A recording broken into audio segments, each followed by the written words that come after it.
But tell us about the movie. You were played by Chris Pine in Bottle Shock, who was also Captain Kirk. Yeah, I thought that was pretty cool. Captain Kirk, that was good. You know, and Jack Ryan, all my heroes from when I was a young guy.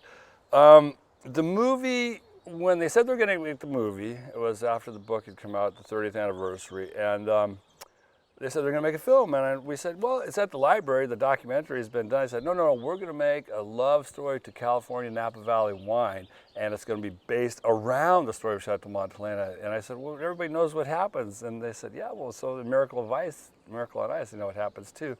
So they made the movie, and it's been a really good thing for the California Napa Valley wine business. And I think they followed through on their promise. So it's really not a documentary of what happened, but it is a fanciful embellishment upon the spirit of the times and the creativity of the times. And that, I think it was accurate, but a lot of the stuff in the movie is not. The documentary is at the library. Yeah.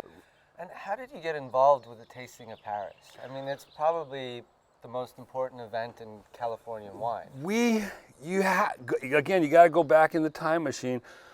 There were people that really were making good wine here, and Stephen Spurrier and Pat Gallagher heard about it. So they came out and were scouting. They came over and really did their homework research, and they found us. It's not like we volunteered. We were making good wine. They found us. They took it back.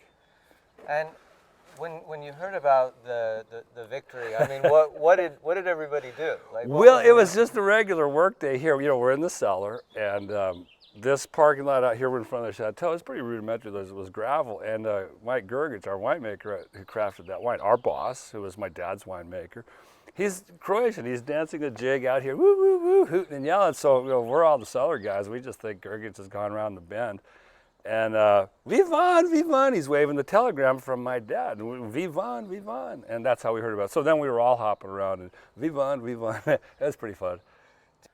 And tell us a little bit about growing up in a vineyard. I grew up basically paddling a surfboard. Like a lot of people can play basketball, and I can swim and dive. I grew up in Palos Verdes, California, and I moved here when I graduated from high school. My maternal grandfather was a wheat farmer in eastern Montana, so I think that's where I got my farmer gene. But no, I had no idea. I thought I'd be an attorney like my dad until I got here, and I found out that I was born with the crazy farmer gene.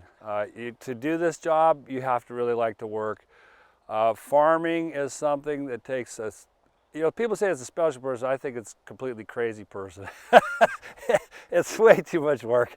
But winemaking, it just gets in your blood. And especially the winemaking side, you got to think about what we're doing is we're taking a piece of land and we're making people happy with it. You know, because feeding people is more noble than making wine. You know, if I grew food, it would be more noble, but I grow happiness, and it's something that it offsets the crazy farmer, you know, self-flagellation gene.